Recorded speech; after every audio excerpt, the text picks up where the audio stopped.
Selamat datang di Zona Informasi. Oke, selamat datang teman-teman yang sudah menonton video ini. Tapi di sini saya nggak akan bermain Dota atau ML atau semacamnya. Tapi di sini saya akan membahas tentang pembangkit listrik tenaga nuklir atau disingkat dengan PLTN. Pembangkit listrik tenaga nuklir adalah suatu stasiun pembangkit listrik terkenal tempat panas yang dihasilkan diperoleh dari suatu atau lebih reaktor nuklir pembangkit listrik. Oke, lanjut. PLTN komersial pertama mulai beroperasi pada tahun 1950-an dan hingga saat ini terdapat 450 PLTN berlisensi di dunia yang beroperasi di 30 negara. Keseluruhan reaktor tersebut mempunyai 10% daya listrik dunia. Wah, itu gede banget sih. PLTN adalah sumber tenaga rendah karbon terbesar kedua di dunia. Hampir 29% dari total pada tahun 2017. Saat ini terdapat 48 PLTN sedang dibangun. Oke, lanjut. Reaktor nuklir yang pertama kali membangkitkan listrik adalah stasiun pembangkit percobaan IBR pada 20 Desember 1951 di dekat Arco, Idaho, Amerika Serikat. Pada 27 Juli 1954, PLTN pertama dunia yang menghasilkan listrik untuk jaringan listrik Power Grid atau singkat itu mulai beroperasi di Obninsk, Uni Soviet. Oke, lanjut. PLTN dikelompokkan berdasarkan jenis reaktor yang digunakan.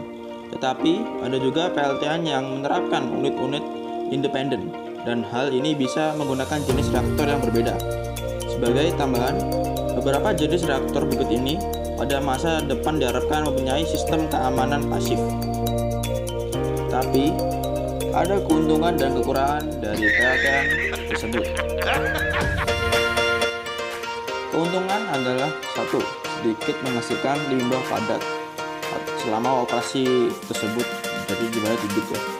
Kedua, biaya bahan bakar rendah, hanya sedikit bahan bakar yang diperlukan. Ketiga, ketersediaan bahan bakar yang melimpah, sekali lagi karena sangat sedikit bahan bakar yang diperlukan baterai nuklir tersebut. Kekurangannya adalah satu, resiko kecelakaan nuklir. Kecelakaan nuklir terbesar adalah kecelakaan Chernobyl yang tidak mempunyai containment building. Kedua, limbah nuklir disimpan di negara pemilik PLTN dan reaktor riset. Untuk limbah dari industri penggunaan zat radioaktif bisa diolah di instalasi pengolahan limbah zat radioaktif misal yang dimiliki oleh Batam Serpong.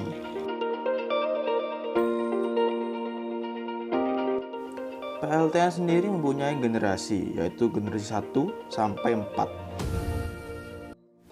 PLTN generasi 1 pertama dikembangkan pada rentang waktu tahun 50-an sampai tahun 60-an. PLTN generasi pertama ini merupakan prototipe awal dari reaktor pembangkit daya yang bertujuan untuk membuktikan bahwa energi nuklir dapat dimanfaatkan dengan baik untuk tujuan damai. PLTN generasi kedua. PLTN generasi kedua dikembangkan setelah tahun 70-an. PLTN ini merupakan suatu pedoman klasifikasi desain dari reaktor nuklir tersebut. PLTN generasi 2 dijadikan sebagai reaktor daya komersial acuan dalam pembangunan PLTN hingga akhir tahun 90. PLTN generasi ketiga.